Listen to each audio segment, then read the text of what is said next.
Bueno, durante esta semana vamos a trabajar sobre los cambios que se produjeron en la sociedad y en la cultura luego del periodo de la Declaración de la Independencia.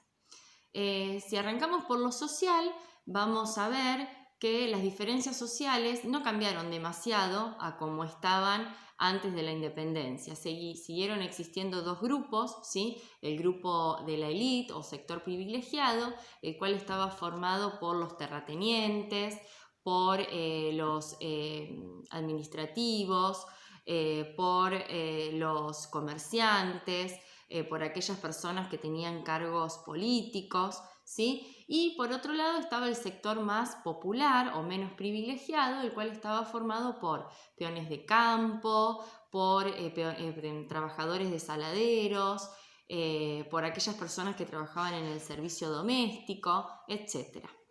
Si hablamos de las transformaciones, muchas de estas vinieron acompañadas, ¿sí? O vinieron aparejadas a partir de la Revolución Francesa, con las ideas de libertad y de igualdad que fueron promovidas en esta revolución, ¿sí? Y al llegar acá al Río de la Plata, se hicieron como más visibles, se manifestaron en los periódicos, en las manifestaciones sociales, en las reuniones públicas, ¿sí? Por ejemplo, cuando sucedió la Revolución Francesa y llegan aquí todas estas ideas de libertad y de igualdad, los criollos tomaron la decisión de, luego de la Revolución de Mayo, poder hacer su gobierno propio y sacar a todos los españoles de los cargos públicos y poner en su mayoría a gente que era criolla.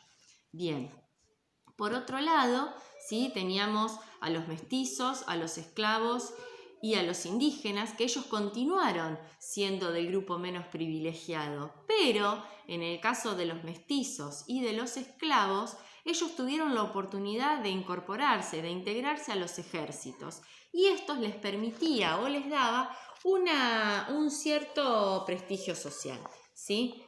Bien. Ahora vamos a pasar a hablar un poquito sobre los espacios de encuentro que tenían las personas de esa época, ¿sí? Hoy nuestros espacios de encuentro, bueno, dejando de lado un poquito todo este tema de la cuarentena, que no podemos reunirnos y demás, nuestros espacios de encuentro podían ser un club, podía ser un cine, podía ser un bar, ¿sí? Bueno, en esa época había otros espacios de encuentro, ¿sí? Espacios donde la gente se sociabilizaba con otras personas. Dentro de estos teníamos a las pulperías, por ejemplo, en las zonas más del interior o en ciudades más pequeñas. Estas pulperías son lugares donde se venden diferentes artículos como comidas, telas, bueno, diferentes artículos, ¿sí? Pero la gente de los pueblos o de las ciudades pequeñas lo usaban también como lugar de encuentro para poder conversar, intercambiar comentarios, noticias o cosas que uno u otro se enteraba.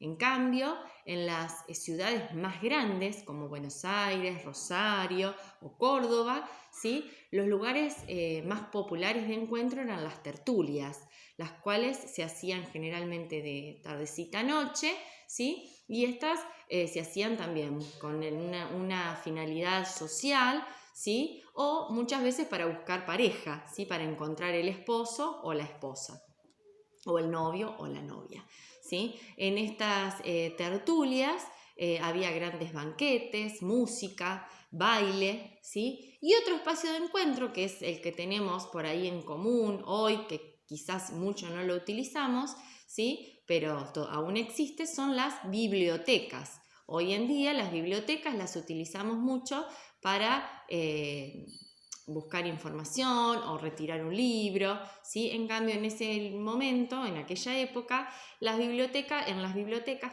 se reunían las personas para intercambiar ideas y principalmente ideas políticas. Bueno, el tema de esta semana es bastante sencillo, ¿sí? Habla un poquito, entonces dijimos, de los lugares de encuentro, de los dos grupos sociales, ¿sí? Y de algunas transformaciones culturales. Más abajo les voy a dejar entonces un breve resumen de lo que acabo de explicar, ¿sí? Y algunas actividades para que realicen.